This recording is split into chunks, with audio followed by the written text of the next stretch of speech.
over, but I still have questions. It's over, but I still have questions. Ex appeal is so real. Ex appeal is so real. Ex appeal is so real. Ex appeal is so real. Ex appeal is so real. Ex appeal is so real. Hi, welcome to the very first episode of the Ex Appeal podcast. I'm very excited. For this podcast, I'm going to interview every single person I have ever been romantic with on any level. And yes, I have a list. I'm a writer and an actor. I used to be an art world person. Now I'm more of a comedy person. And as the guest on this episode said about me, you're like a high executive functioning hippie. Pretty good. Okay, that brings me to Chad. I wanted Chad to be the very first episode because he does give a really good sense of the overall ethos of the project, which is really loving. I am reconnecting with ex-boyfriends, ex-lovers, ex-hookups, and we talk about what happened on both sides and say things we've never said to each other. Most of these conversations I almost certainly would not have had if it were not for this podcast. Oh, I do want to say in advance that Chad and I talk about someone taking their own life in this episode, so just a little warning. And I also want to say that Chad is so great, and you're going to get a really good sense of who he is from this conversation. This is actually the interview that I have sent to a few guests when they wanted to know what the vibe of the podcast was before deciding to do it or not. So it is a convincing podcast. And yeah, this project is so important to me. So thank you so much for being here. It is amazing that you are listening, and enjoy the episode. You like drugs, you like God. You like drugs, you like God. You like drugs, and you like God. Chad. Hi. It's funny, when I interviewed Rob, he was like, you didn't give any context. And I'm like, I can do that in the intro, but do you want to say something about yourself? What kind of context do you want? I guess like what you do for a living, if you feel comfortable sharing. Oh, yeah. Because that's even a question of, none of us know what we're willing to share. I think I'm becoming more open as a person as I get older. Cool. So, like, what do I have to lose? I'm 48. I just had my birthday. Happy birthday. Your birthday party was so fun. It was kind of like sexy. Was it? Continue. Wow. 6 people. Yeah. Cool restaurant. It was good. Yeah. Yeah. From the South. Grew up in Georgia. Oh, I'm glad you said that. See, this is exactly the kind of thing I would want to know. Yes. From Savannah. Lived in Seattle for a long time, in Argentina for 5 years, LA for almost 10. Oh, cool. And I was married for a very long time. And I guess I've been single and dating for the last couple of years. Like 4 years, probably. 3 years? Almost 3. I guess it was like June or July of 2020. Yeah. So wow. Only 2.5. Wow. Okay.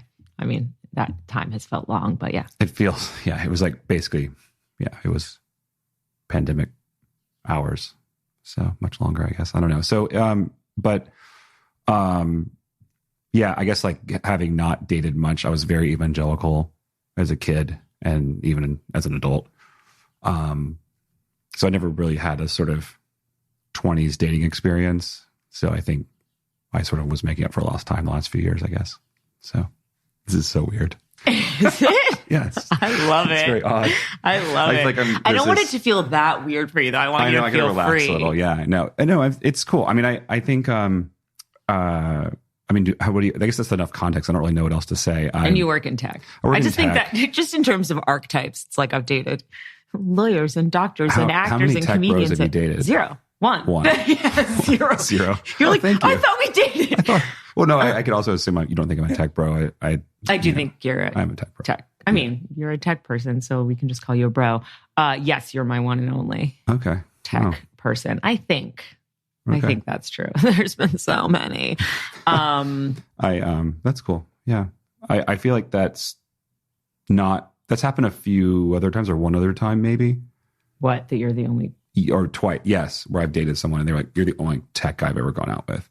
Because I think that if you date in LA and you're hanging out with East Side girls, they are often not in that world, and there aren't that many tech bros in LA either. So right, yeah. You're also not a prototypical tech bro, I think. I think that's true. So I don't think you exactly count. Yeah, you're something else. Okay, so how do we meet? Sure. Do I ask you questions? I love that you're just leading the way here. Yes, I think that's a good way to start because that is the start of our relationship. We met on Hinge. In December of 2020, which is like almost 2 years ago. Yeah. Interesting. Whoa. And you really hadn't been dating that long at that point. No. I'd only really gone out with, I think I'd gone on a lot of dates very quickly. I was doing like outdoor walks and all the sort of COVID things, but only really a couple of people. So yeah, we met on Hinge. We had a Zoom date. I asked if you tagged the wall on you in your picture. How do you remember that? I love that. It. I remember that too, but I'm surprised you remember that. Yeah. Yes. I tagged your wall metaphorically. You started the conversation. Yeah. Is there any world in which you kind of remember why? You had fun energy. Okay. For sure. Yeah. I was like, cool. she seems like she has character, personality. Yeah, for sure. So I think that was it. Cool. And then you said, I don't really like to meet up in person unless I do some sort of like call or. Oh, did I say that? I think, that was I my think that was sense. more of a COVID thing. Yeah. I don't know that I would still do that. Right. But yeah. I think I was less, it was like pre-vaccine. I think I was less loosey-goosey because there was also almost no point. I also had a few dates where after 12 minutes, I was like, okay. I'm done. Yeah. Yeah. And they'd be like, what? But it's like I 100% knew I did not want to spend any more time talking to them. It was pulling teeth. What, you've actually left after 12 minutes? Yeah. Whoa. And I wish I had that level of sort of confidence or but I wouldn't fortitude. Be rude. I actually think you do have that confidence. I've heard you break up with people very quickly or like very definitively out of nowhere in my mind or whatever. Oh, so really? I think you definitely have that in a different scale, oddly. Any woozer schmoozer, my line was always, I want to go catch the sunset at my friend Michelle's house. Oh, wow. Mm-hmm. But it could be like 3 a.m. Yeah, well, I don't do a Zoom date. She lives in Arizona. At 3 I gotta go. morning. Yeah. She lives in Europe. Okay, so yeah, I remember enjoying chatting on even just on the app. There was like something you seemed like smart and interesting and maybe surprising. Oh, cool. Yeah. And like then, funnier than you thought? I don't know about funnier. Okay. Damn. I know. I don't know if it was funnier. I think just you are a surprising person. Oh, cool. Yeah. Okay. So, there's a lot of dull conversations. And I was sort of like, huh. And then I loved the Zoom. I don't think the Zoom was here or there for you, but I was like, oh, whoa. Oh, cool. No, that's interesting. I remember when we were talking on Zoom, I was like sitting on a chair in my room or whatever. I had that creepy picture. You had a very unnerving painting it's still behind around, you. Yeah. It was like a placeholder and it's become horrible. I know, but I think it's sort of my picture of Dorian Gray. I need it to age for me. But it's that doesn't work. Well, I know. I just can't harm the painting. That's the only thing. Got it. Yeah. I just remember saying, I remember that you were like, okay, this is cool. Or you had some sort of like, I noticed when you were like, yeah, we should hang out again or something. And I was like, oh, cool. I could tell. And I was definitely like, great, we definitely should. I was excited. And I feel like we talked about what's that Christian woman mystic? Oh, wow. Julian of Norwich? Yeah. Oh, interesting. I only bring her out for the people I'm really into. That's one of your tricks. You read them that story and then the Raphael Waksberg story. Yeah, it's funny. No, I mean, it's interesting. I mean, there were probably some themes going on for me at the time. Yeah, I don't know. I think about her a lot because I like her quote about all manner of things will be made well. All men are what? All manner of things shall be made well. It's all kind of men hope. are of... No, sorry. All manner of things. Oh, shall be well? Mm-hmm. All manner of things shall be well. And I think it's this whole idea that God will redeem creation in some way. And so it's sort of a hope. And I think having grown up very evangelical and being much less now, it's that sort of hope that sort of remains for me. I don't have a lot of other Christian theology left, but that one resonates. Wow. So you can kind of hope for that no matter how the manner of things is made well. You can kind of hope that it would be in some way. Wow. Yeah. And I mentioned her in the memorial service for Charlie. So, which I guess I should give context on that too later. Yeah. And I think because that's sort of like after. Foreshadowing. We can end on Charlie. Oh my God. There's a lot to cover. No, there is a lot to cover. So, okay. So then we went for a walk. And it was like fun and easy and breezy. I remember like... No, we sat in the park first, I think. No. We walked first. And I remember there was some joke, like, a minute into hanging out. Oh, right. There was a big dumpster. Yeah, we passed the two sides of the dumpster. Yeah. And we went around, like we went to opposite sides. We were in the middle of a conversation and then the dumpster split us.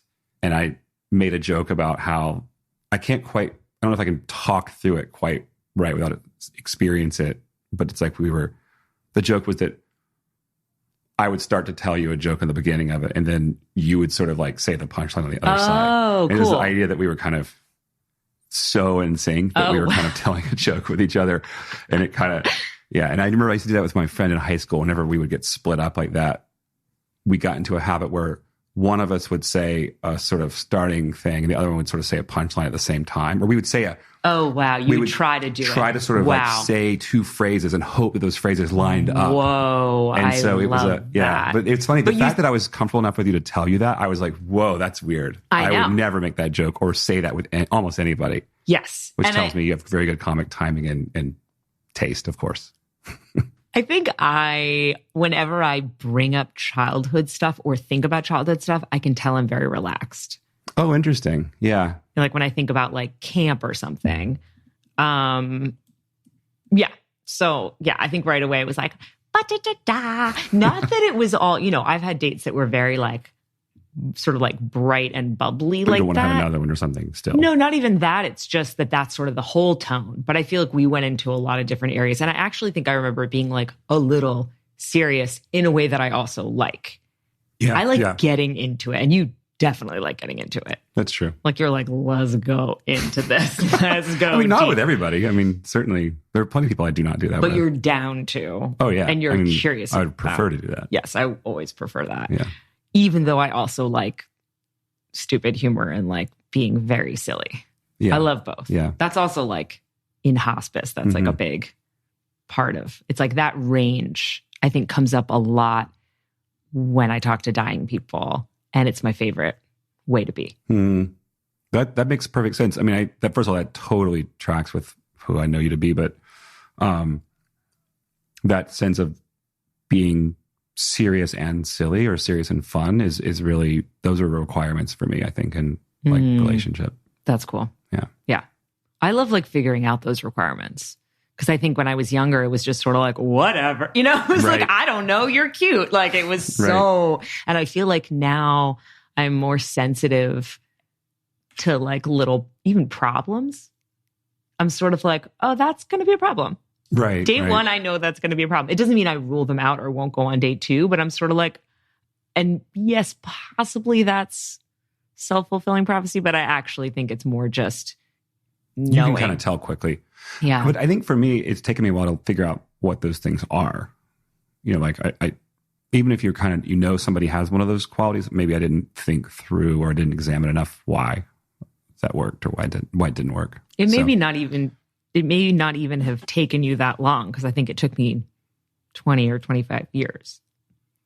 I guess, okay, that's fair. You actually learned a lot and are continuing to learn a lot in a pretty concentrated, like to hear. Okay, so I just want to make a comment about the sound. Chad was petrified. So concerned about sound, and it is making him make more sound. So I hope you like the sound of crackling Amazon water. Amazon water. Plug. Okay. So I remember really liking that and being like, almost feeling like sometimes with books, I won't remember the story at all. I won't even remember a single character. Even books that I call my favorite books, I could not tell you the summary, but I can tell you the feeling of having read it, and I can tell you the tone. So I just remember feeling like a warmth and like almost like a calmness and like a safety. Wow. Rather than being like buzzy, it was more just like, ooh, warm. And then we got lunch too. So it was like part 2 of the date, which was like notable because it was like mostly I would just do the walk. The walk would be plenty. And I made a joke about it. It was like, oh, we're on a second date or something. I don't remember that. Yeah. But I also remember you were leaning against the wall in that place.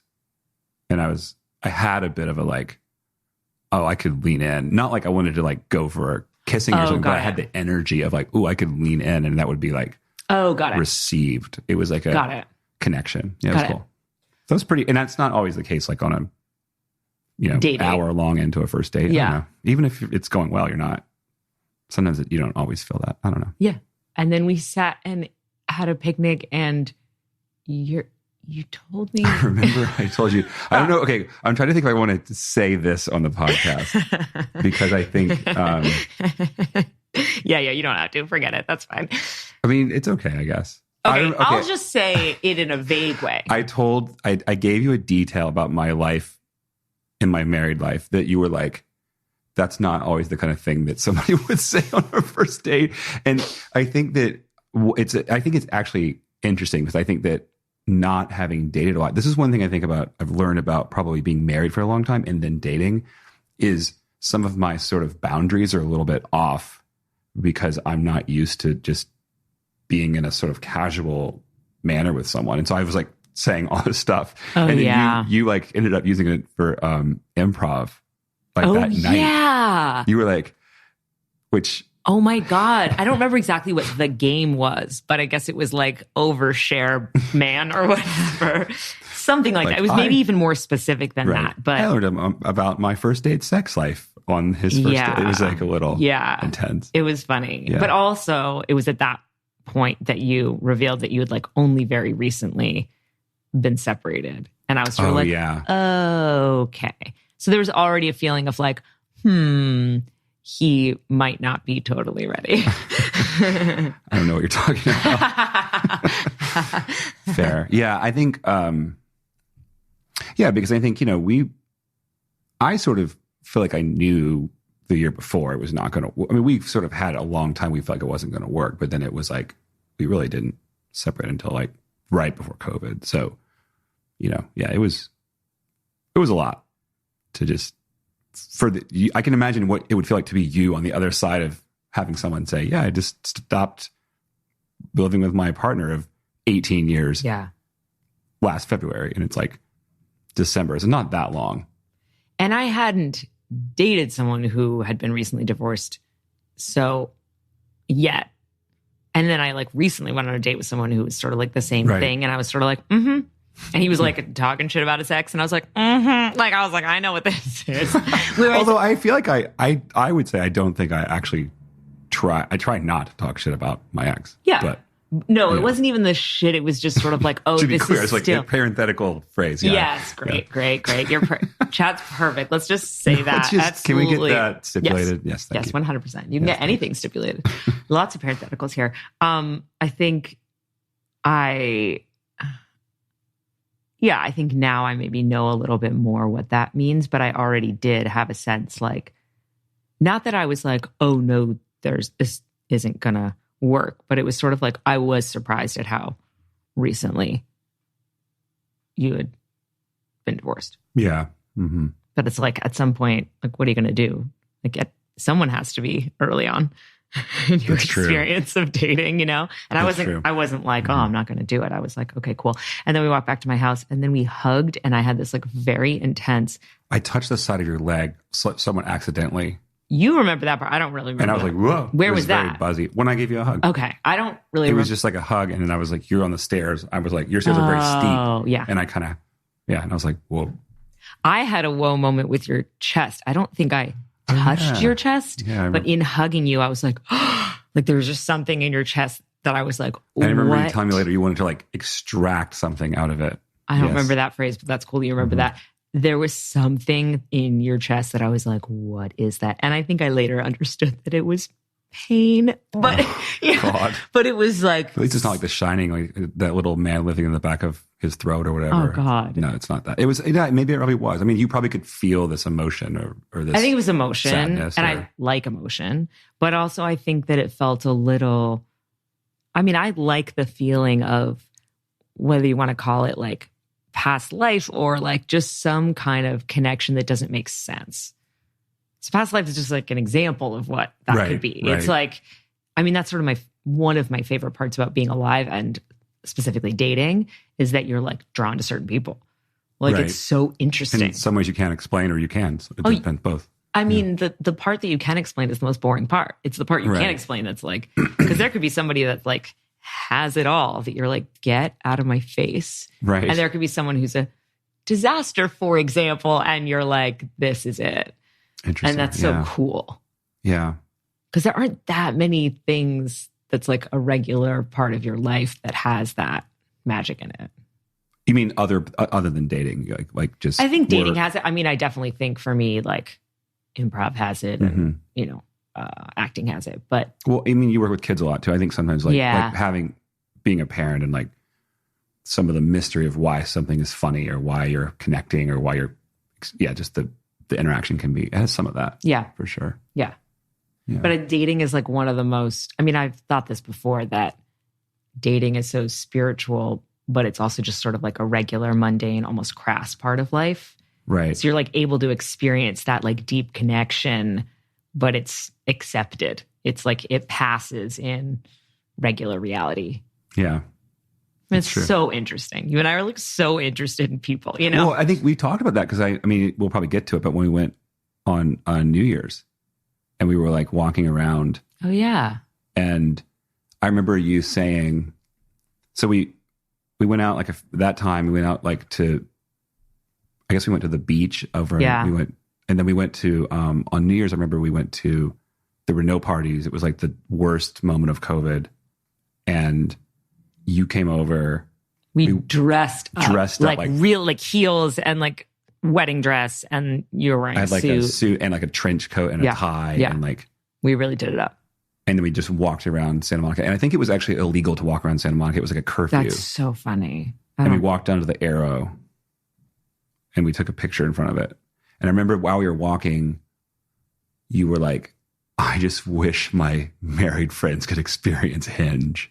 And we had this whole conversation about, I know it's so fun to meet new people. And I was like, this is intoxicating because it's the connection and it's like what we were talking about the other day about going to other people's houses and being like, oh, this is how this person lives. Yes. Like, I can't believe I got a chance to walk into this menagerie for a moment. Right? Yeah. And I just remember you were just excited about that. And we were sort of like, it doesn't really work without the energy of like the engine of romance to kind of push it forward. Yes. Yeah. Anyway. Yeah. Interesting. Yes, I do. So yeah, we went on like a few dates. I think we were like I remember even like, we didn't kiss first date. We kind of like pecked first date. Mm-hmm. And then the next time we hung out, I was like so fucking ready to go. I was like, I was wearing like a short dress. I went to your house. I was like, let's fucking party.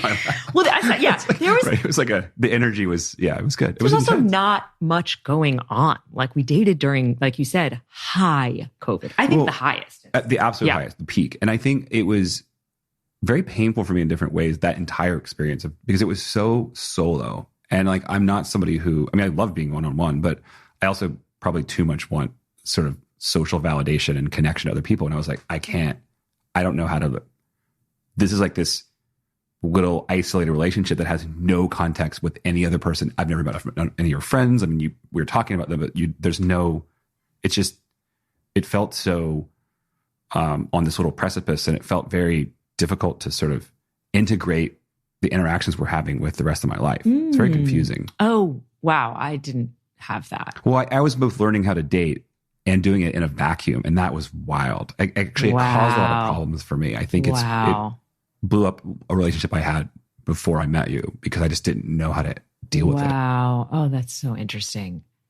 Yeah. I even like later on, and I do think like chronological is kind of best, but later on at some point when we were talking about like maybe there being like difficulties with us, you were like, I mean, you're an actor. I don't know what that is. I don't know what your life is. I don't remember that at all. And I was just like, who cares? Like, I was just like, I actually think that one is not a problem. Like, don't worry about that. But yes, that is interesting that you were like trying to figure out how to, also you were used to living with three kids and a wife, and I had been living alone for many, many years. So yes, COVID was super, super, super solo for me, and I'm a very social person, so it was painful, but I think you even more were like used to people around all the time. Yeah. Yeah. Mm-hmm. But yeah, so we were like I was like very excited and like drawn to you. And part of that connection to like your chest was also like attraction. And it was cool. like, thanks. Woohoo! Like I just remember being like so amped, like a kid. Oh, wow. I was like, let's fucking party. Like, it was so fun. It's so funny. And yeah, we had a really good time. Yeah. Yeah. I mean, I'm an open book. I don't know. Yeah. Sure. We did. It was great. And it was like, well, that was like New Year's. That was New Year's. Well, no, we had like hooked up a few times before then. Oh, that's right. I'm kind of mixing them together. Yeah. That's true. I was all like, that's like true. The first time I went to your house was like all like that's right. excited. That's right. It was like but it was literally only like a week or two before. It was like right before Christmas or. Yeah, totally. And we hung out just a couple times. Yeah, we did go to the beach. And I remember I was like, do you want me to drive or do you want to drive? And you said, the car will drive us. I was like, oh yeah. The tech bro. Yeah. And yeah, so New Year's was super fun. And we like made it great. You made dinner. We got really dressed up. We watched a comedy show. We microdosed on mushrooms. And then we did gratitude popcorn. Oh, that's right. And we went back and forth and said what we're grateful for, which is such a sweet cool. New Year's thing to do. But that was coming from you. That was a good idea. That was really cool. I like that. But you were completely down. Totally. Like you weren't like making me embarrassed. You weren't being like, this is LA woo woo, which a lot of people do that. Really? A lot of people do that about everything. They just don't let you like get past just going for it and doing the thing. They have to name it or negate it or make fun of it.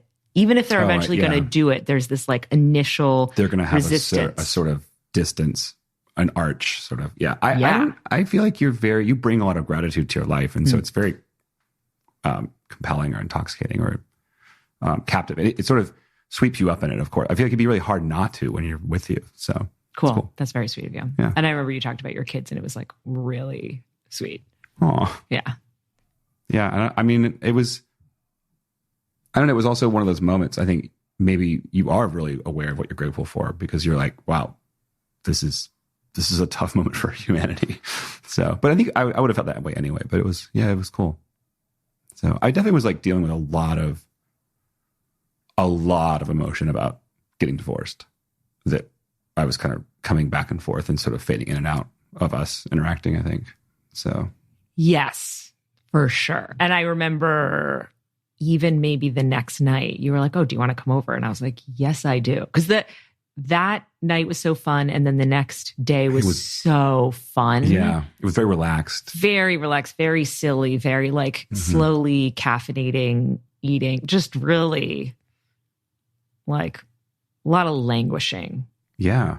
And then you had to help, I guess, Charlie with his college application. Yeah, maybe. Mm-hmm. Or maybe Will. I don't know. No, it was Charlie. Mm-hmm. So then I left, and then I think like maybe the next day, it's a little quiet. I came back over, and then there was like an issue with your ex-wife, and I was like, oh, this is how it kind of goes. Yeah. Well, I just didn't know it was such a problem. Yeah, no, I think that like I wasn't really aware of how to compartmentalize or separate some of that stuff out as well either. It affected me a lot. So, yeah. I don't know how you could have actually. It's not just like you didn't have the skill. It was like it was bleeding into your emotional life, which on one level is okay because like everyone has a lot of feelings that bleed into their relationships. But it was like, oh, I I don't know. I think it was like your pain. I think it was the difficulty of the situation. I think it was how much it overtook that evening. It was like, oh, I don't know. And I think I understand people having a hard time. So it wasn't just, I mean, you could have been having like a health issue or a work issue or whatever. But I think there was something in it that was like, oh, this is really bleeding in.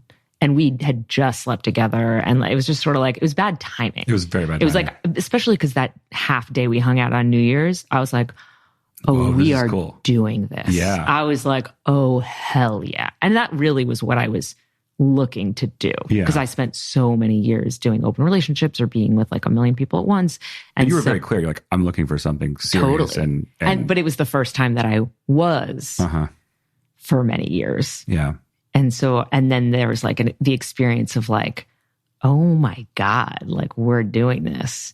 And then almost immediately after, it was like, oh, maybe we're really not. Mm-hmm. It was a big difference, those two hangs. And I think that was probably the moment of peak despair for me of the entire experience of getting divorced. Like that little time. I absolutely think that. Because it was so much emotion and I didn't quite know how to fully feel it, and so it just got transferred and referred to onto all these other things. It was like, we were just talking about referred pain. Yeah. Wow. Yeah. I think it's like, it was, I read this book that was, on getting divorced maybe soon after that. And what they said was you sort of funnel a lot of your emotion into the next relationship you have from your divorce. And so I think some of that back and forth and that sort of trauma and anxiety was just sort of, I couldn't sort of contain it. And I think it came out onto you and it came out onto a couple other people, frankly, so, or the sadness of not knowing how to, I mean, I didn't want to get divorced. It just wasn't something I went into thinking, it'll be fun to just kind of, date people. I mean, it turns out it is fun. Yeah. But I wasn't looking for that and looking for an excuse. And so I think that was a lot of being honest about that or having, or sort of processing those emotions took me a long time to sort of like sort out what was about that previous relationship and what was about us. Right. So, wow. So don't go out with guys who are just getting out of a long-term relationship. PSA for the listeners. Wow. What a fun, dark PSA. And then, there was some we were having a good time and we read Streetcar Named Desire together. Oh, yeah. No, and I remember, I'm very close with one of my colleagues at work, and I sent her a screenshot about my suggested activities, and it was like, what do you want to do? Do you want to do like Veggie Tales, or what was it? There's some sort of Ibsen cosplay. Yeah. And so she has made that joke at me for years now. Like, oh yeah. She's like, I think you might like this girl. I mean, I don't think you could do Ibsen cosplay with her. It's an amazing baseline. I mean, it is actually helpful though to think, oh yeah, you want to be in a relationship with someone who can hang with that kind of thing. Well, it's also such a perfect, it's like what we're talking about with the high and low. Yeah. It's like, okay, you need like a master's degree in critical theory and you need to do improv comedy. Yes, exactly. Right. But and I remember like a relatively high sex drive and be great with, it's just a lot of friends. Totally. Yeah. And yes, I remember like we couldn't go to dinner, which is what you do on dates. So we had to get creative. So we read. But it was great the way you were like, we're going to do Streetcar Named Desire. We're going to read it to each other. And we did. And it was really fun. And it made me realize I like doing like reading, plays and things like that with someone else. I've done it since really once or twice, just like reading to someone else. And then I think you bring that up a lot where you like to, like you had Rob read to you a lot. Yeah. It's cool. Yeah. Yeah. It's like it started a sort of like hobby, I guess. Yeah. Well, that I think I brought into your life, and then you've told me that like role play I've brought into your life. That's true. I don't know if you... I mean, too late now. Yeah, totally. Well, no, there's always cutting. And then I think there was like, at some point it did start to feel like you were feeling a little uncomfortable and a little unsure and a little not ready. I don't even totally remember how that came up or whether it was explicitly said or whether I could feel it from you or what. Because definitely we weren't hanging out with other people, which is a little bit of COVID thing, but also just like, I think we were like having a good time. Yeah. But yeah, I don't even really remember what it was that this phrase, I'm not sure I'm ready, I'm not ready. Well, I think that came up. It certainly came up when we went to Joshua Tree. For sure. But there had been, before that. We had like a conversation before that, a pretty like serious conversation before that, maybe 2 weeks before Joshua Tree, where it was like, oh, are we maybe breaking up because you're not ready? Yeah, that's right. And we kind of wavered around, well, this is still fun, or this is like, we're enjoying it. So let's kind of see where it goes. But it felt like we were like a little bit, or I was at least a little bit leaning out. Yeah. And I don't know whether I was saying like, I feel that you're doing that, or whether you were explicitly saying. Maybe both. Yeah. Yeah. I don't really know. I don't think I really didn't feel like you were there. I mean, we hung out like once a week or something. Yeah. But I felt like when you were there, you were pretty there. But yeah, Totally. Somehow there was this sense of like, you're not sure you can do it, which was a bummer because I was like, I'll just do this. That's cool. I was like, and that feels good. And that feels like something I don't think I would have done when I was younger. To just be like emotionally committed to but also verbally open about that. Yeah. I think I was just like, I was not embarrassed. I was like, it's fine. I'm just going to say that I am totally up for doing this. Right. I think there was I did start to feel a little uncomfortable or shy or not myself at some point, which can happen when I feel like someone's not definitely in. So it's like, as much as I think I was like pretty open about the fact that I was down to like really date you, I also was starting to feel a little self-conscious. Yeah, that makes sense. I think it was probably, you could feel my tentative sort of spirit coming out more. Which is not a great feeling. It's not great. When you like someone, it's like, oh. Yeah. Because then you're sort of like, it's so funny because Rob apologized too, and I do not need this to be like the podcast where men apologize to me. That's actually a good name for that it. is. The podcast where men apologize to me. I would workshop that, but that's not bad. I have a lot of ideas for names. Okay, so you could also do a supercut of all of them saying sorry back to back. Funny, dude. Yeah, I like it. Okay, yeah. That's for the Patreons. OnlyFans. So then, we had like a longer conversation about whether we could do it. And I think the result of that was like, cool, that's a possibility. Let's do Valentine's Day and go to Joshua Tree because we'd already planned those two things. That's right. Yeah. That's right. And then I forgot about, I remember Valentine's Day because it was actually super fun. Yeah. And I had that poem written for you. Oh my God, that was so funny, dude. Yeah. Do you have access to it? Okay, yeah, good. But I think dude, so funny. Yeah. And it was like, it was also the whole, we kind of connected over the Sarah Silverman joke about 9/11. It came up because you had gone to a dinner and people were saying it's a bummer that a lot of stand-up comedy jokes aren't like perfect little jokes, like a kid's joke or a street joke. You wouldn't be able to recreate it. And I was like, well, there's some that are, like Mitch Hedberg or, I don't know, Sarah Silverman or something. And you were like what? And Sarah Silverman had a joke many years ago, which was like, 9/11 was such a tragedy. It was the day that I found out that chai soy lattes have like 1 million calories. And it's just like a soundbite joke. Right. And then we just like had sort of a dumb ongoing joke about 9/11. Right. Which it's a little crass too, to sort of say it out loud, but it was just more like, it became like a sort of back and forth.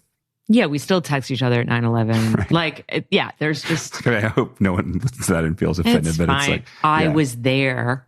That's I'm fair. allowed. It's not cultural appropriation. I was in New York. That's true. So then Chad had a poem written. Okay, I have it. It's so funny. I'm so happy you have it. It was like, yes. Okay, here it is. And she tweeted something like, hit me up. You can pay me like on Fiverr or whatever, and I'll write something for you. And so I was like, wait, what's her name? Just so we have to plug her, plug Amazon and her. I will it's going to take me a second to find it. That's fine. I have the poem. I don't have it from her. Cool. And I can also add it to the intro. Yeah, maybe. Yeah. So she goes, I said, I need a short Valentine's Day poem for Miriam. I need it to include the theme of 9/11. I'm so sorry. We connected over the Sarah Silverman joke about 9/11 being the day she realized how many calories soy lattes have. LOL. I will pay you double, which probably was $10. Yeah. And so Marissa Galvez is her name. Oh, Marissa Galvez. Great. So she basically, you should tweet at her when you publish this episode. So she hits it back like 5 minutes later. She goes, your love is like the sound of a hum, as sweet as a kiss, my dear Miriam. Loving you is just like heaven. I fall for you like 9/11. Brilliant. Thanks for being such a hottie. I don't care how many calories are in your latte. And that was it. Wow. That was pretty good. It's also very creative. It's creative. Gift. It was fun. It was whimsical. I read it to you at dinner. Yeah, I was pretty happy with it. I mean, I also got you flowers, so that was cool. But and chocolates, actually. You really went for it. Yeah, it was cool. It was fun. Yeah, and then I think that was like... we do holidays well. It was like a particularly like sweet evening. I think we like stayed up. Yeah, we did. And it was like, I think it was cool too, because we were both like, let's embrace this experience together. Let's don't be like wishy-washy about whatever my emotional state. I'm going to push that aside. I'm going to really, which is cool. It was cool. Yes. I like mushrooms. Yeah. And I only microdose with you. That was the only experience I had. I didn't have any other. And I felt strongly that you take mushrooms for several reasons. One, probably I would have thought that from the very first conversation we had on Zoom. Just the way that you are interested in exploring the world and that your curiosity about the world. Yeah.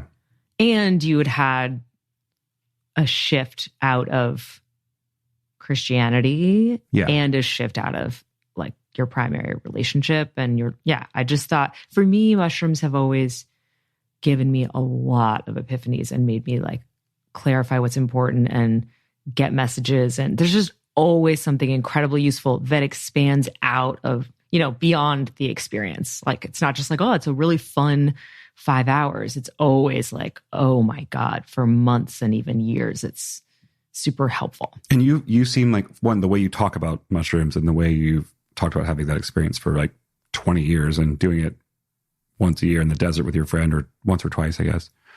And having this sort of person who was a guide for you in certain ways. It was very compelling because it wasn't like, oh my gosh, it's so fun to go to a, factory show in downtown LA and just get like out of your mind. It was much more about, I've learned a lot. I've had a lot of processing. It's been a big moment for me in my life. So I was like, well, this sounds super cool. Like, I'm down. Yeah. And it also, I imagine, would be like a way to clarify stuff with us, get closer, be vulnerable. I just felt, and also like the way in which you are comfortable, like we were saying that thing of some people sort of block certain things. You do not do that, which is why I don't think of you as like a prototypical tech bro.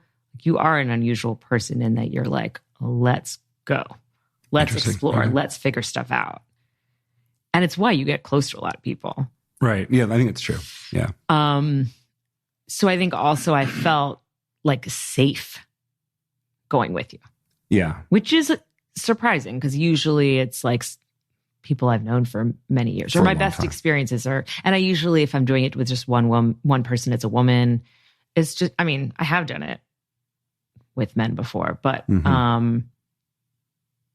was cool. It was cool that I felt comfortable getting vulnerable in front of you because I knew I would probably cry a lot.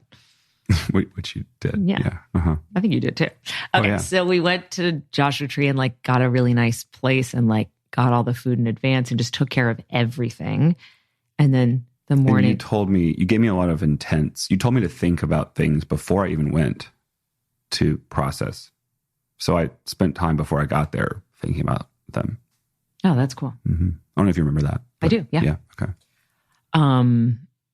And I remember we did yoga that morning and we only ate a little, like we just did everything right. Yeah. You had a whole it it was a program. It wasn't just like, hey, let's show up. This will be fun. It was like, we're going to do this. We're going to do yoga, which is a little, I mean, I like yoga, but it was definitely one of those, like, I'm having a California moments that would not normally, but it was cool. It was very thoughtful, and it was you put a lot of effort into the whole experience, which I thought was really, really spectacular.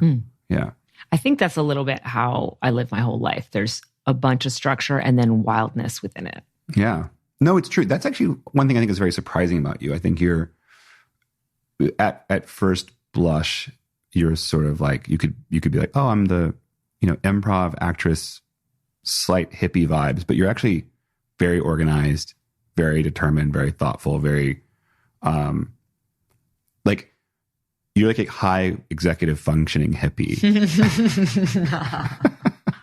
So I think that's, I think it's very cool. That's so funny. Anyway. And you're like just very successful tech person who's like secretly wild, like an artist and hippie. Yeah, artist hippie. Right. Like you'll do anything. Right. Truly, you will do anything, and you don't even need that much sleep. And we started together, and then we ended up going our separate ways. And I remember it was cold and windy, really cold and windy, and so you were very bundled up. We were walking around, and it was it felt, as it sort of kicked in, it was like, and you were very good about knowing kind of the amount and it was clear that you had done it enough. It did not, I felt very safe as well. I felt like, oh, this is cool. And then I remember as it kicked in, I was like, oh, I need to be alone. We both clearly needed to have our own time. I think it happened at the same moment. Mm-hmm. I wasn't like, oh, I feel that Chad needs to be alone, or it was like both of us just sort of like very organically and naturally split. That's the part that you don't, systematize or create a program for, because it's like the natural order of things. Yeah. Which felt so cool. It was like we both just knew. Just accidentally happened. And then I had some epiphanies about friends. And then the big epiphany I had was that I am a caretaker, which is not a word I think I would have felt about myself pre-COVID. Like, I think the COVID stillness and like doing less, because I can be kind of a workaholic, allowed like a quietness that let me come to that. And that I need to work at a hospice. And that if I work at a hospice, I'll be able to sleep. Wow. Because it was connected to your feeling of like, you have such a hard time sleeping. Well, I think the not sleeping, and I talked to an acupuncturist about this just very recently, it's been about not being who I'm supposed to be. It's like living wrong. Oh, wow. Yeah. Wow. Yeah. That's intense. Yeah. Because I have done that for a long time because of my family. Yeah. Do you want to talk more about that, or is that a future episode? I don't know. I mean, because to me, here's the thing. I would say it doesn't feel to me like you're the kind of person who lives wrong, in the sense of like, I've been hanging out with the wrong kind of people. I've been living a life of sin. Like, I gotta, it's more, maybe there's a purpose you haven't gotten to. Yeah. Yeah. Yeah. Well, but I think there's like constantly a recalibration. And it's not like when I worked in the art world, it was bullshit. It was fine. And I was using my brain, which is fine, but I was not using my whole being. Yeah. And then getting into comedy was like, oh, this is way more of myself. Acting is almost all of myself. And then doing death work is like another level of that. But there's probably still like upbringing, societal, family messaging that I haven't totally gotten out of, which is okay. Yeah. But there's something about that extra piece of hospice that is like my purpose. And somehow I need the pain of not being able to sleep almost to guide me into that. It was just an interesting pairing. Yeah, I mean, it's very clear that, I mean, I don't know, you can edit this out, I guess, but that your family does not accept you for who you are. Yeah, and that no, it's fine. and you're, you have a very intense family with, extremely smart, successful, siblings and parents. And I think like, and to me, like, for instance, when you were talking about being, editing art for them, I thought it was it was very compelling to me, your background too. And like, obviously how much you're introducing me to like, you know, incredible writers, or our conversation about books we had in common, things like that. So you just struck me as someone who's like extremely talented and extremely confident in who you are. And yet it's like, why do you not accept who you are? There's something that was like jarring to me to hear you talk about your family and how they sort of treat you and how they don't respect you. Yeah. Like it's like painful. Yeah. You know? It is, for sure. I do think, I think you're underselling the epiphany though, because I think it was a it was a big deal. And it was like, because I remember we both had these really intense experiences separately, a little bit like the passing the dumpster. Yeah. And we came back together. Beautiful. And it was like, and for me, it was, I'll talk about mine in a second, but I was struck by how much you were like, I need to change. I'm going to change my career, or I'm going to add something to my career. I'm going to help people die. And you were like crying. And it was like, it could be, you could maybe see a movie of it and think it's like a cliche. Oh, we had this Southern California yoga mushroom experience and you're going to like change careers. But it was a conviction. It was very clear. It was not a sort of like, that'd be cool. It was like, you knew. Yeah. And I thought that was really, I was struck by it. I mean, you also had the other one, which we were like, I think I want to date women. Oh, yeah.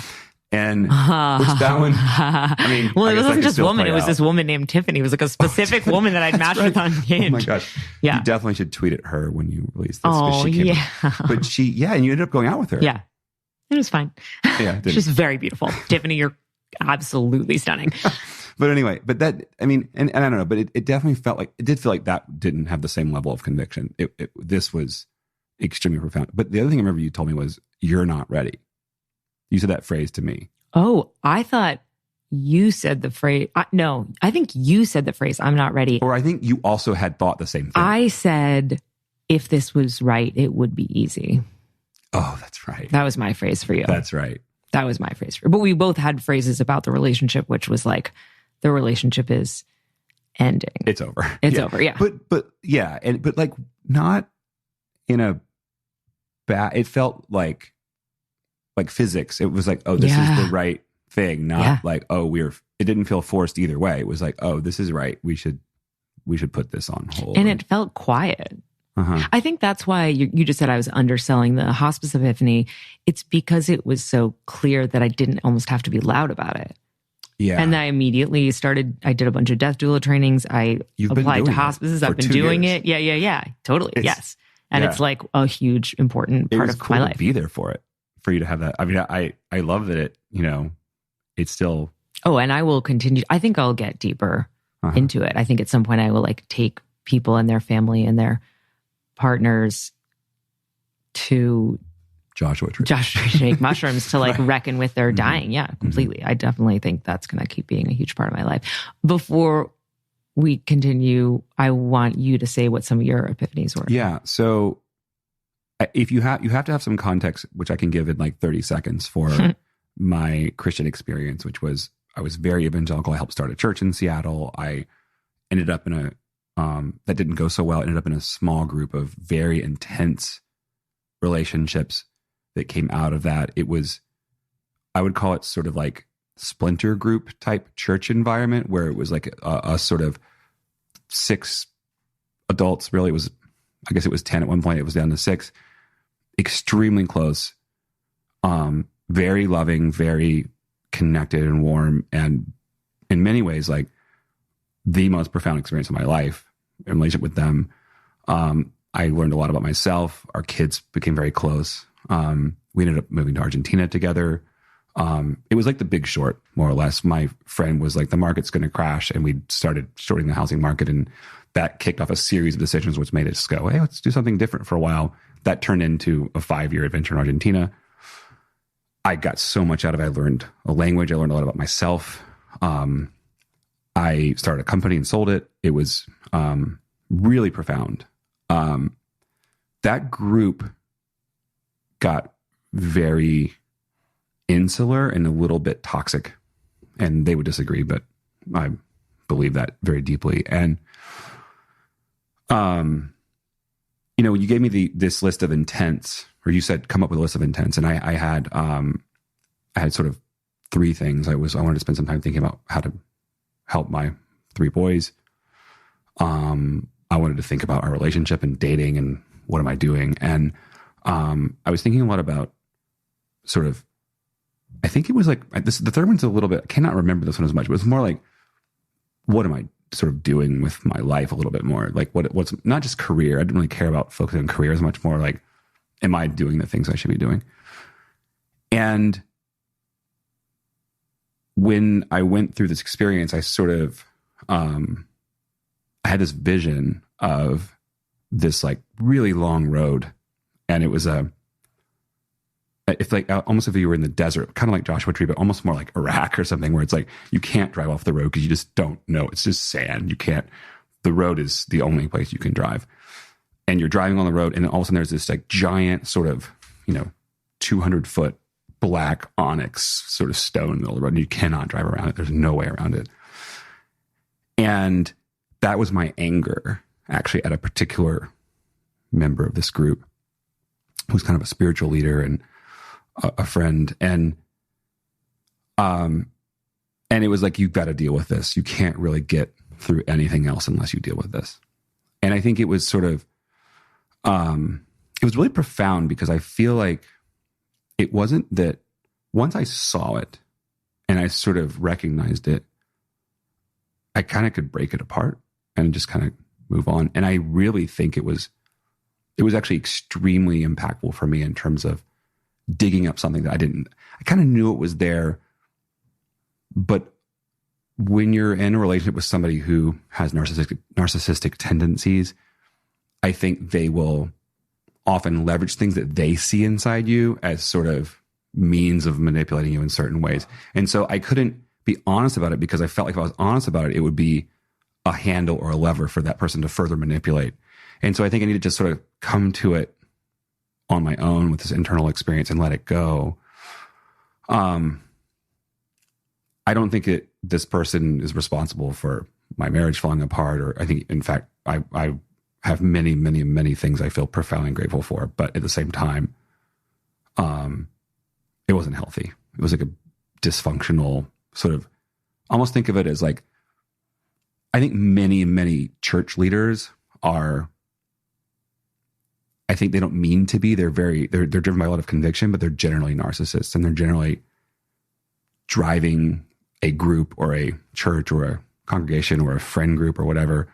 And they're not always aware of what they're doing and why. And so, I find people that are very intense and very passionate, very compelling. I want to be around them. I like filling my life with them. I mean, that's part of why I think I connect with you in many ways. And so I think I needed to let go of a lot of like resentment I had towards this one person. So it was profound. And I've never done mushrooms before. I feel like I have the zeal of the newly converted, or I used to, where I would tell people about it all the time. And even my kids, I mean, not my youngest, but my older two, I talked about it and said, when you're older, you should definitely do this. It's like it's like the cliche divorced dad who's telling his kids to do drugs. It sounds like, but I wasn't saying it from the idea of like letting go of who you are. I was saying it more the idea of, honestly, it felt like I got 6 months of therapy in about 6 hours, and I had never experienced that. And I've had so many Bible studies and sing-alongs and church camps, and most of them weren't really worth shit. And this was profound. And I think because we approached it with this goal of really understanding ourselves, it was life-changing. So that was one. I sort of let go of a past relationship that was really painful, that I think I'd foisted a lot of stuff onto from my marriage. I think I thought a lot about my kids, and I remember thinking, I'm not ready to date you. I'm not ready to do this at all. And it was very, very clear. It was like, you're on a path, you know what you're looking for, and you're on a mission to get it, and you haven't. You told me a lot about that. It was new for you to like really focus on this kind of a relationship, and I felt like I couldn't match it, and like I wasn't ready to even begin helping you do that. So, yeah. So I don't know. It was incredible. I was blown away by how much we both got out of this. It felt transformational for me. And I haven't actually had a mushroom experience since. I mean, that was that insightful. I think, that doesn't probably happen that often. So I have now a very high it was bar. definitely, and I've done it a bunch of times, and that was definitely like the highest level of it for me. Yeah. Do you feel like if you try to do it again, every couple of years, you would have a similar experience? Or do you feel like it was more like all these things came together, COVID, relationship, life choices? Yeah, I think I definitely can and will have a totally extraordinary experience. I think I needed that particular message at that particular time. Yeah. I think it's possible. I think I don't even necessarily need it. That was what I needed. Right. And I certainly, there's no part of me that was like the next month, like again, like I think I take it when I feel like I need to hear something epic like that. Mm-hmm. Whereas this very moment in my life, I don't feel like I need that. What I love is the clarity, because you had been sort of being like, I think I'm not ready. Right. But there's something like you don't have yourself arguing against an epiphany you don't want to hear. Yeah. It's just sort of like the total resounding clarity. And mushrooms are not always quite that clear. Sometimes it's a little muddier, but that was a very, very clear trip. I think they were great mushrooms. Honestly, I do think the mushrooms quality did matter. I think they were really, that were the same. They were extraordinary quality. And they're a very unique kind of mushroom that I somehow got access to in a very odd way. And also I'd been asking myself in meditation, who am I, sort of over and over again. So I think that kind of got a great answer. Oh, that's right. But yeah, there's just a brain function that doesn't allow you to get away from the epiphany that maybe you'd been having in a recurring way. I think it was, so the thing that I realized was that there was already a part of my brain that knew all the things that I came to. Yeah. This just allowed them to connect and allowed me to that's why it felt like therapy. Is it was like, you already know this, just accept it. Yes, and so totally. You could, in that sense, it makes it less spiritual and more physiological. But I do remember the other thing I kept feeling was I let go of, I've had some different moments where I sort of like I let go of some of my faith, and I don't have none, but it's certainly transformed quite a bit. And I think one was I had pancreatic surgery like 7 years ago and thought I was going to die, and I was like, wow, this thing that I felt like was this sort of rabbit's foot in some way that would give me comfort and safety, it was profoundly useless.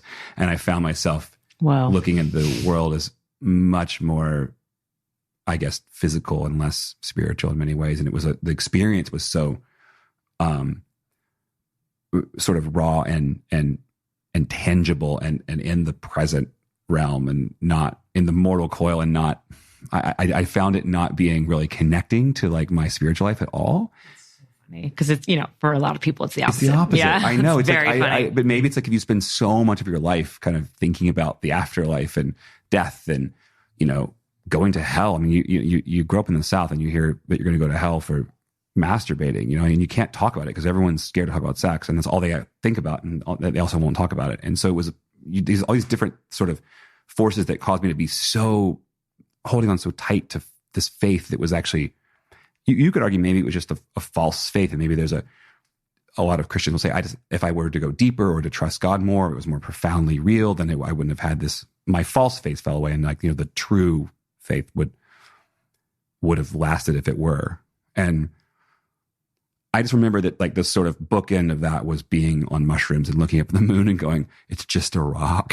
And I had this whole idea of like, we're just in this physical, I don't know why we're here, but I also need to just be honest about my own observations of the world. And I felt less spiritual in some way. And I remember you told me later, you called me like a week later, and you were like, in a lot of ways, people think about mushrooms as like the universe or God speaking to them. And so you are telling me that you're listening to the voice of God telling you that God isn't real. Whoa. And I thought that was funny that it was you kind of thought of it as like, do you remember this? It was kind of No, that's such a funny phrase though. Yeah, it was very ironic and very sort of, almost a sort of contradiction or a sort of, I had a very intense sense of the absurdity of the revelation in that way. But it was like, I don't know, life is full of gifts. It was cool. I don't even know. It doesn't make me feel like won't end up at some deeper place of faith, but certainly it helped me sort of be honest about my own observations about the world and how it doesn't actually match up with my Christian experience. And I had to be ruthlessly honest about that. And I think that's part of, I guess, figuring out what you want in life is just looking at what you believe and feel, and saying it honestly. So anyway, it was cool. And I think that thing of not having it was like almost like a shift in faith. It wasn't like a moving away from faith. It's like the fact that the moon is a rock is amazing. And I remember you had a real experience with the sky, I think, turning pink and all the colors. The colors were bleeding. It was real. I had a lot of very, synesthesia feeling. Yeah. So like that is its own kind of spirituality. Like that's its own other focus. I've been chasing those mushrooms since. Yeah. You got to get me in contact with that guy with the pet spiders. Flying squirrel and tarantulas. Tarantulas, yeah. And a lot of cartoon posters. Okay, so then the next day we took a long hike. That's right. And it was like, okay, so heightened. We're not together and we're still gonna like really care about each other. Yeah. Like we took like I think like an 8 or 9 mile hike. Like we really did it. And it was beautiful. I mean, certainly that's one thing about mushrooms, that the next day is always better. Yeah. It was cool. Great. Yes. And I think we felt very calm. I remember we talked about gray matter or gray. No, we talked about gray rocking.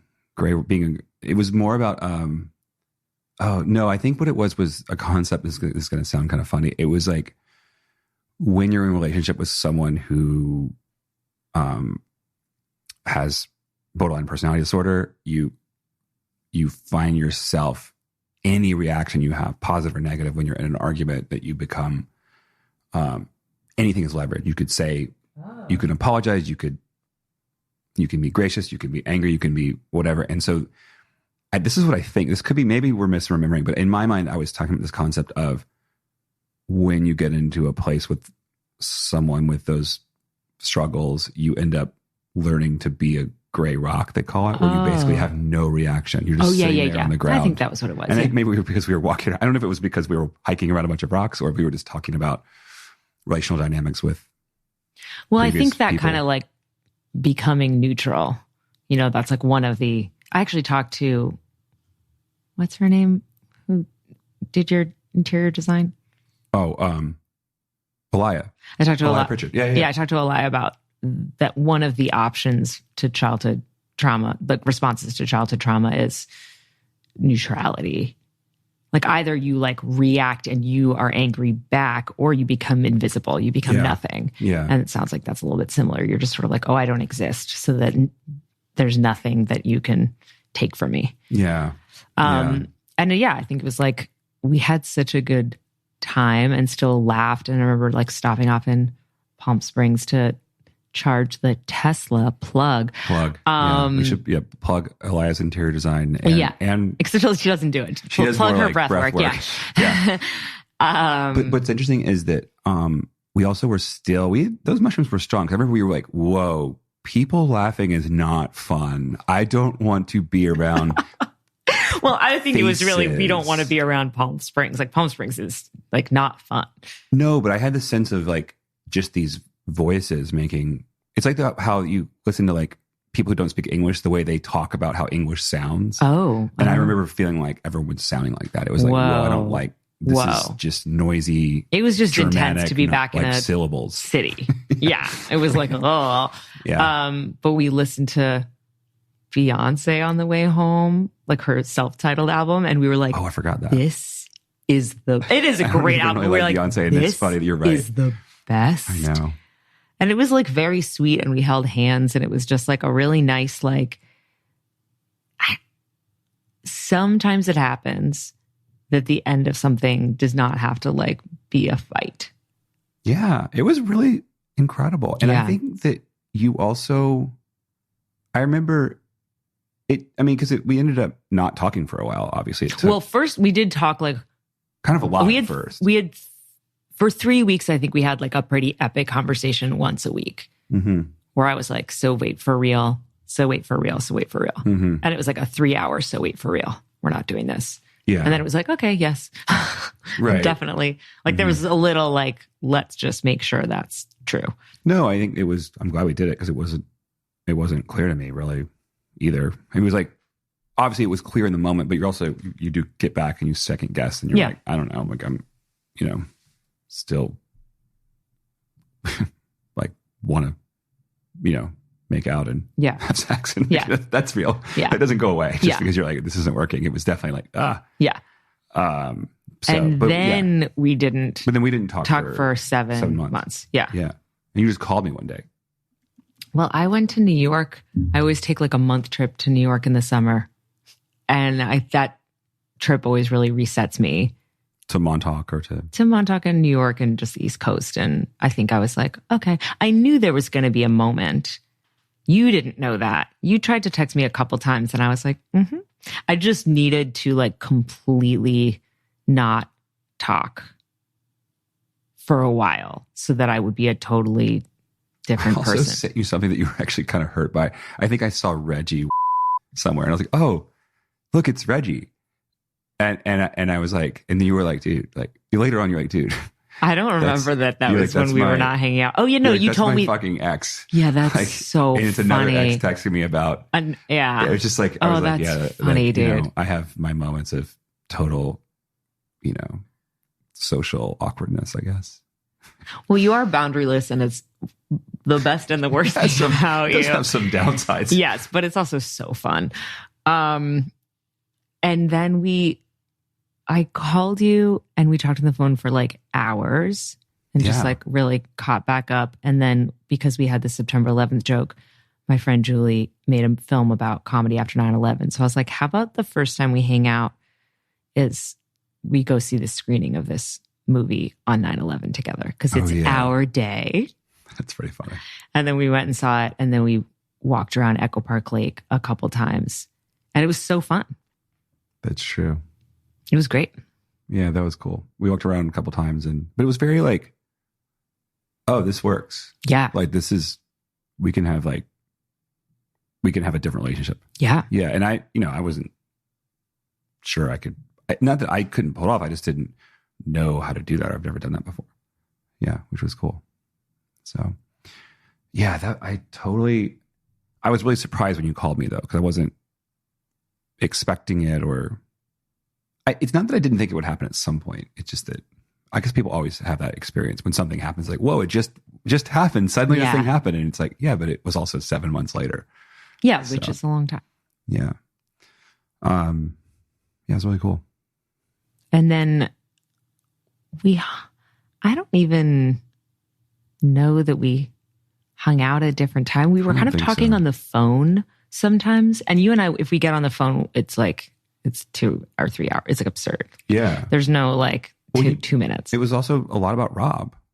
And I think like, oh yeah, Rob, one of my favorite people. I think that it was so profound for me when you called me. I remember telling my brother and my sister or my brother-in-law, I was like, whoa, remember how because they knew I'd had all these revelations. Of course, I was trying to get them to do mushrooms and probably will at some point, but I remember how Miriam said she was going to do death work. And then, well, yeah, it turns out, she pretty much met somebody right after who she's seemingly madly in love with and also who is dying. Yeah. And it was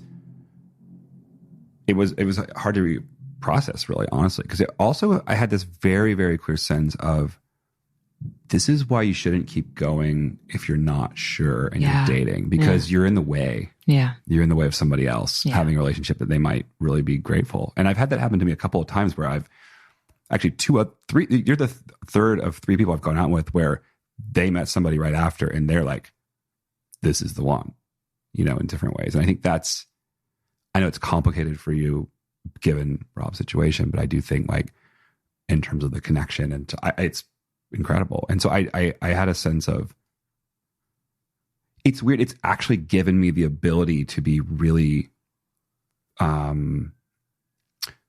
hopeful or grateful or excited on behalf of someone else because it's like, that's so cool that you found somebody you really want to be with. And that like, I'm glad that I can sort of celebrate that from a distance and I don't need to be a part of it. It's just cool. Yeah. And that's like not easy to come to that place of acceptance, I guess. I don't know. Anyway, I'm not explaining it. No, I think you're explaining it great. I think there's that. I think in general, that's like a very important, particularly in like Los Angeles, like it's a very important skill to be able to authentically be really happy for somebody in success or whatever.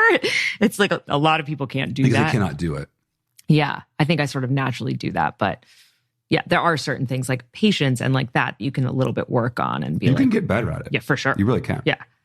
It happened to me recently where I ran into somebody I dated 4 or 5 times and she was like, I like found this great person. I was like, oh, it's so cool. Yeah. It was like great. Like, you know. It's twofold. There's one that like you said, you get out of the way so that they can be with somebody else. But there's also, you and I now have a totally different relationship. It's great. Right. And like I said, there was these moments while we were dating that I felt self-conscious and like, that's not part of our relationship now. Yeah. So in a sense, there's a way in which we can be deeper this way. Yeah, totally. Yeah. And there is like a certain kind of like obligation or pressure. Like there's just aspects of full-on romantic relationships that are damaging to intimacy sometimes, oddly. Like there is a way in which friendship can be dynamic and exciting and like very close. It can be freer because there's not the constraint of sometimes maybe how you need to be around other people because you're in this committed relationship in this way. And I think some of it is that there's a lot of freedom, but and also just revealing, I don't know, there's some honesty. Yeah. That maybe you hide from the people you're dating because you don't want to hurt their feelings because you're supposed to be their everything or something. Yeah. I mean, if there's anything I've learned in the last couple of years, that's probably number one is like, I'll want to like not be fully honest because I'm afraid they're going to feel hurt. Yeah. And sometimes that's real. It's like, you don't need to necessarily tell somebody like about everybody that you want to have sex with or whatever. Well, yeah, I think I've also learned to be, it's interesting. I've also learned to not share everything to your point. Yeah. Yeah. Mm-hmm. Yeah. But I do think that is, that's something that has been hard for me. I think if you're a people pleaser, you really want to like, me too. Happy. Me too. You know, and so when you're in this situation, it's much easier to just be like, oh yeah, like whatever. Like there's no constraint in that way. Yeah. And it is fun to talk to people about who they're dating. You know, totally. It's like interesting. And it's like a big part of people's lives. You've always got stuff going on that's interesting in that way. So yeah. That's why you're doing this podcast. Yeah, fully. And I will continue to get new guests. So we were talking on the phone. I don't really remember. I don't think I've talked too much. I think I saw that one time. But we did have like some like epic 2-hour phone conversations, like a couple of those or a few of those. And then you called me and I was like in an Uber coming from my mechanic and I couldn't even totally hear you. And Charlie. Yeah. And you told me that Charlie died. Yeah. Which was the November 28th. I don't know. I don't know what day that was. I don't know if it was like the day after or that day. It might have even been that, it happened like on, I guess that was the Sunday after Thanksgiving. So it's not even been a year yet. I don't even know how to start talking about it. I guess I can just say the facts. I think it'd be helpful. Maybe I'd been in Rome. I was with my sister, her husband, the girl I was dating at the time, Christine, and we got back that Saturday night, I guess. And I mean, to be honest, like it was a really, really incredible trip. It was very connected. The way our kids typically go back and forth, they were with me 2 weeks at a time, and then my ex 2 weeks at a time. And I actually planned to come back on that Saturday so I could catch the last day of their sort of Thanksgiving vacation and sort of like see them and just go to lunch or whatever. And I went to lunch with Will, And I had been texting Charlie, and he had an earlier flight. And so we couldn't quite make it work. I was going to try to pick him up and take him to the airport. He's like, oh, I'm already on the way. And so I ended up, to be honest, I had one of the greatest trips of my life, and I had a great time with Christine. We were really enjoying the sort of moment of just traveling. And long story short, I went to lunch with Will, and Will was like, I'm really proud of Charlie. Charlie's is 13 months older, and he was 20, and Will was, or 19, and Will's 18. And so I texted Charlie. I was like, that's really cool. I had a great lunch with Will. Sounds like he's really proud of you for kind of some stuff that you guys were talking through this weekend or this week. And Charlie's like, thanks, how was your trip? And we texted a little bit, and I got a call at like 3 a.m. that he had killed himself. So he was at Santa Clara, and he basically, I'll just say it, he basically jumped off a building. And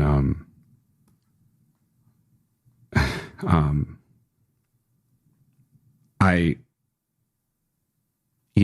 think that I would call it an accident. He was drinking a lot. He actually, I don't know if I've ever said this to many people at all, but he recorded a couple of Snapchat memories, like 2 minutes long. It was basically his like sort of suicide note was a video.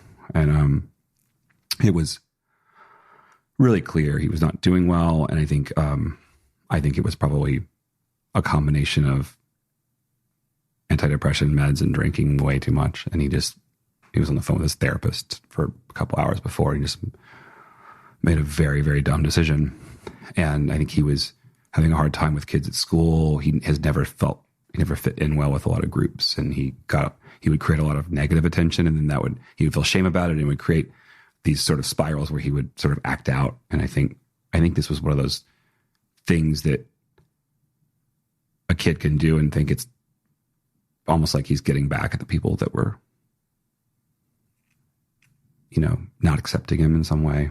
And I don't even know how to talk about this. It's just so overwhelming. I called you, and I ended up, I know that, I don't remember even, it's such a blur. I don't think I saw you at all until later, but I gave a memorial talk like a week later. And I remember that you listened to it or watched, it live streamed. And so you watched it. And I remember you called me maybe a couple days after that, and you said, do you want me to walk you through my experience of you giving this, eulogy? And it was, honestly, it was one of the most helpful things. It was in all of that time, I think one of the most profound experiences was you walking me through your notes, and you had detailed notes, like minute by minute, of your experience of watching me and Will and Nathaniel talk. And I think it was so powerful because I felt so seen, and I felt like Charlie was seen, and I felt like he was a very, very unique and unusual, and in some ways dysfunctional, and in some ways broken, and loving and whimsical and somewhat unstable kid. And I think I tried really hard to capture that, and I felt a duty. I felt a really serious spiritual duty to communicate who Charlie was. And I feel like he was always an outsider. And so we were very involved in these, Palisades community doesn't do well with outsiders in a lot of ways. It's very insular. And I think he was never quite a part of it. And so I found myself explaining one of my kids to people who should have known him better, And so I felt like I felt really cared for. So anyway, sorry, it's like a lot to sort of dump to you, but it was really profound. And I know you never met him, and I think there just were a lot of a lot of things sort of fell out of that. I think it was extremely difficult, obviously, for everyone.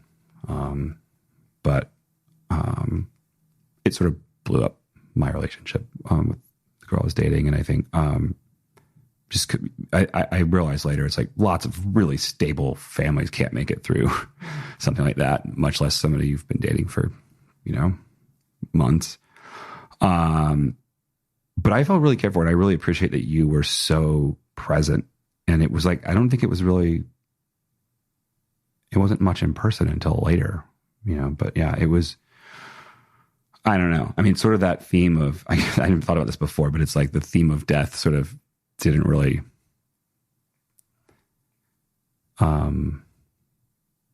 maybe it was kind of there since we went to Joshua Tree, and it just, I don't know.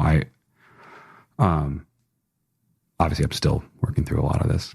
So I guess it is interesting. I feel like we connect on humor a lot, even in ways I can't quite explain to people. I think I really get your sense of humor, and I think vice versa. And I think I remember when we went to Mark Maron, you took me to Mark Maron, and he was talking about his loss of his his wife or his girlfriend? I can't remember. Girlfriend, yeah. Girlfriend, yeah. And just, I've been following that quite a bit since it happened, I think, because he's so articulate and so open, and it's really powerful and it's really profound. And I remember going with you, and you were like, you need to go and see this. And you, I think I even changed a flight to make sure I could make it. And I really wanted to go and be present with it. And it was one of those things where you just wanted to talk more about her passing and her life and his humor around it and the joke. And I found myself at moments, making jokes that I feel like I've only really told you because I didn't think anybody else could handle it. Like the other day I told my brother that I had thought of some, but I was scared to tell him. I was like, I know my audience. I don't think he's going to think this is funny. and so I don't know. There's also this weird sort of deep comfort in having someone who could go with you through the process of actually even finding humor in something. So, I mean, I can't even think of something worse. I mean, I would much rather have been myself that died. I would much rather have been, almost anything I can imagine would be better than losing a kid. And everyone, if you think about it, it's like on paper, this sort of, who can imagine? The problem is I kind of could imagine. It's sort of like the really scary thing for me is that the feeling you think you would have and the way you think it would feel, it does feel like that. It's like people can imagine it. And I think they don't want to imagine they can because they want to tell themselves it's this categorically different thing that they'll never experience. And it's not. And it's sort of closer than you might think. And I really felt, I don't know. I've gone through a lot in the last year around it, but I do really appreciate that you've been able to sit with me in some pretty dark and quiet moments, and also some weirdly funny and inappropriate moments about it. So yeah, thanks, I guess. Yeah, I think the first 2 or 3 weeks, for various reasons, I think, because your parents were around and your ex was around, there was just reasons why it felt, I sort of couldn't have gone to the funeral in person and kind of couldn't be around initially. Yeah. And then after that, we did start seeing each other much more regularly. And I would just come over and... Because I felt like you were getting it, or in some way that not everybody could. So that's why I guess at some level, to the extent that you literally had the profound revelation that you should be doing death work, you should. It's obvious. It's very obvious, in terms of how that played out. Because you're not oh, I'm good at this. Let me get my, care kit and show up. It was just I'm here. So I don't know. And I think I think no matter what, it's very, very beautiful and an honor to hear you talk about it. That was very, very stunning. Yeah. And the reason why it kind of does actually make some sense in terms of this podcast is because we have gotten much closer around that. And I think I already felt quite close to you. It was almost not that we were allowed to, but it was let's now we can go in on another level. Mm-hmm. Like it is part of the story of our friendship. Yeah, I agree. It's interesting. You've met my kids since then, really. Yeah. You know, they're a little bit like not sure what to do with your level of energy when you come around. So Nathaniel's a little bit like, what's going on? But they, yeah, I think, I don't know, it's cool. So I do appreciate that you've become more part of my life in a way that's not. I remember thinking and saying this at some point, but I was like, there's like I wouldn't have a dating relationship where I was like, oh, I'm sorry, I can't bring Miriam along in the relationship. It's, I need you. You're not going any. It's like, it's not, it's like a non-negotiable for me. I love that. Which I think is cool. And also that's something I didn't know I could say. Yeah. And just go, oh, this is important. Yeah. You know? So, yeah. So I don't know. Thank you for, being there in some crisis. And I think it is also sort of like that post-mushroom, like our friendship is like transcended romance in so many ways. Like when I stayed with you in New York and we like brushed our teeth together right. and there's just so many, and I've like wingmanned you into meeting another woman. That worked out pretty well for everybody. Yeah, that person is great. So yeah, I think that there's like, I don't think I totally understood that as clearly before our relationship. It's like so clear that like things don't need to be a particular way. And at some point I definitely like specifically wanted to be with you in a specific kind of way. Mm-hmm. Now it's like, there's so many ways to be very, very deeply connected to you. Yeah.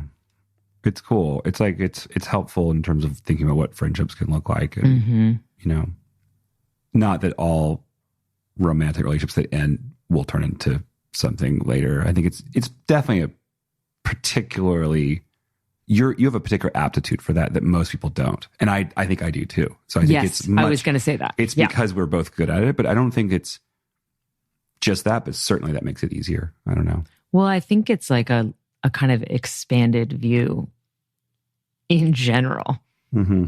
It's like we kind of were able to like pivot and maybe not be stubborn about things being a particular way. Yeah. Yeah.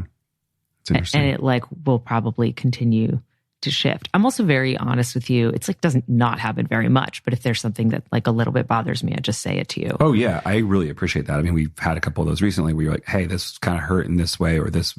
And I really appreciate that you aren't afraid to say those kind of things because it makes it, I can trust if there's something there that you're going to say, which is cool. 100%. There's nothing I think at this point that I've hidden from you in terms of like what I feel about us. It's cool. Yeah. I'm just laughing because it's like, I don't even know how you go from, that was a journey, the stuff we just went through. Yeah. This will be a 2-part episode. Yeah. Okay. Yeah. I mean, I think like the thing to end on is gratitude, is like appreciation. Yeah. Like I do think we're very lucky that we have this friendship. Yeah. I think there's a lot in it. I think there's so much depth to it. I think I can, like a lot more can and will happen. I like see us being friends for a long time. Yeah. And I'm really here for you. I think you know that, but like I like fully have your back. Oh, thank you. I feel like one of the things that was really hard for me growing up so evangelical is this world where you're like, oh, people who don't live in this belief system, and this sounds insane to say, but it's interesting to you'll be like, how is this possible? But I think it's this idea of like, oh, yeah, those relationships out in the world they're not really real. Oh, that's not real community. That's not real connection. Only this group has like real connection and community. And like, that's like probably one of the biggest lies I grew up with. And I think it's sad to have lived like that and been so unwilling to see the obvious ways in which humans are just humans and people are just people. And so I thought you were going to say that those people are not good people. like a Jewish girl who grew up in Cambridge and lived in New York is like a bad person or bad something. in some sort of spiritual judgment from God way, yes. Yeah. But I think even worse, it's like, oh, those relationships are like, there's something about them that they feel good, but they're not really based in some sort of like ultimate God's truth. So there's something phony. And I know that sounds absurd to even say out loud, but it's like a subtext of this like Christian culture that just rots everything. Well, it's so interesting because like that there's like truth in it. It's not just like, oh, it's bad, which is like nebulous. I mean, truth is also nebulous, but like the fact that it's like untrue is it's such a dagger. It's like a capital T. Yeah. It's like it's a flimsy thing you can just shoo away. Yeah. It's not, it can't sustain you. Wow. That's super interesting. What a cool thing to come to. I mean, I generally think it's, even though it has been very difficult for you to like step away from earlier incarnations of your life, it's fun to watch and it's exciting. Yeah. Because you're sort of constantly growing and learning and having epiphanies and recalibrating. You know, it's good TV. It's good friend TV. Right. That's cool. That's good to hear. I mean, I'm happy to provide more content. So. I think you might need your own podcast of your adventures. Dating adventures? Like real time? Chad has a lot of exciting stories. Yeah, I left out a lot. Yeah, sure. Yeah. I mean, yes, I think everyone does. I think the focus...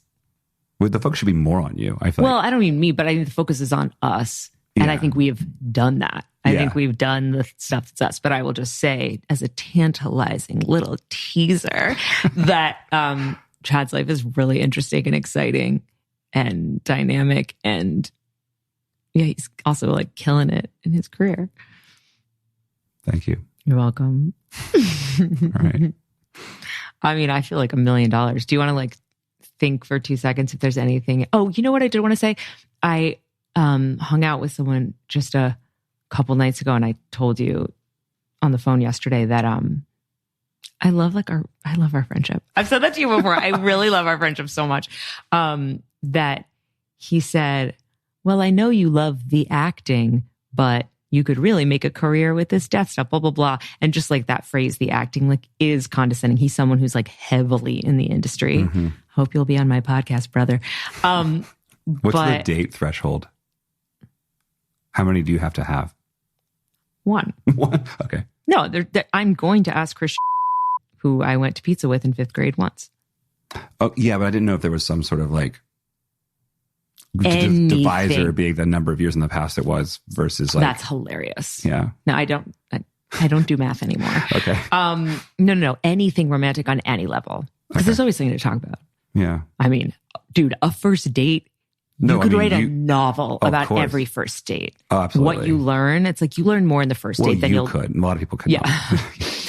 But so I think the reason why that's notable is that you've always been very supportive of my creative life. Yeah. And that is so fun because you are somebody who is successful in like a society way. And so it's fun that someone who, not that like, because it's more validating, I'm even saying it's just surprising and cool and speaks to your open-mindedness that you're not like, but what TV show are you on? Oh, right. You're like, you're clearly excited creatively and you're doing a lot of things and you're trying and like you're having fun. And also like, you like, I remember like early on, you were like, I love your acting reel, which sounds like a small thing, but I think a lot of people are really snobby and really are sort of like, but what have you done? And you're saying that the use of the word that extra article could have ruined that entire romantic relationship. Well, we'll see, Josh. But yeah, like I think, yeah, I do. First of all, think that, and that's extremely funny. But I think it's like, yeah, there's just a stink to it, which I think part of the reason why I can be friends with you is because you don't put a stink on the things that I'm excited about that maybe don't make sense or don't make me money or, you know, like I just think that there's a way in which there's like a friendship, support, and like you were talking about my family not respecting me or not understanding me. And there's something very healing about having somebody who I would think would follow those rubrics of like, what is success? And I love that and it's surprising that you don't have that snobby thing of, and it might be that coming out of religion, coming out of the South, like it might be that you're like, now that I've seen that some of that stuff doesn't make sense, I'm just going to let go of it. But I also just think it is who you maybe were like born to be. And it's so useful because it means that people are going to be more themselves in front of you. So you're going to get really good versions of people because they're not going to be like, sorry, I'm not such and such on LinkedIn or whatever. I think that's become easier for me because of I think that there was more hierarchy. And when I was in that religious world, I do think that there's a lot of, I think it also sort of pushes, there's a lot of spillover effect from being in what I think is kind of a toxic situation because I used to be very judgy, and it's because it was how you knew whether or not you were on the right path. And you can't just do that just in some sort of like spiritual vertical and not have that, fall over into your relationship with your children and your friends and your coworkers. And so I think I'm very different than I used to be in that way. And I think that's genuine, but I don't think that you would have had the same experiences of me like 10 years ago. And isn't it more fun for you? Way more fun. It's more fun for me. Yeah. Like it's great. Yeah. And I think it's not like, doesn't mean I don't have a ton of like relational problems and character flaws that I'm working on. But I do think that feeling of being more open to people's experience is absolutely inversely correlated to how religious I was. Wow. So I don't know. Maybe that's not everybody's experience. That was certainly mine. So it's fun for me. Cool. Like really fun. And I feel very supported. Well, I love the podcast. The podcasting. I know you love the podcasting, but you could really make more money being a hedge fund manager. Should I even say that right? Sure. Yeah.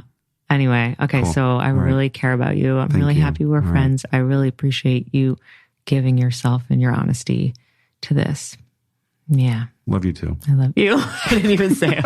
Oh, I remember that was something that, right. What a good way to end. I know, we said that. God, this is the magic of improv. Oh, improv. Okay. Is that like, we never could have come to that perfect button that the audience is like, what's the fucking button? The button is that so I like wrote a bunch of things down during mushrooms and we were coming off and I was reading them to you and we like decided that we were going to break up. And then you said, I really love you. And I was like, and I think you were even like, sorry or something That's ridiculous. True. I remember that. But like, That's true. I think that was the first time we said I love you because I love you is supposed to mean like, and so we're going to go deeper into this relationship. Right. That's another example of like romance, intimacy. It's like, I can now say to you, I love you so much. Right. I love you. Like, and it's not like, oh no. Yeah. Oh no. Oh my God. That's another person that I dated that I don't know if I'm going to have him on, but I told him I love him and he goes, oh no. Oh, yeah. It's great. Amazing. It's amazing. Oh, it's incredible. That might be the worst response to I love you.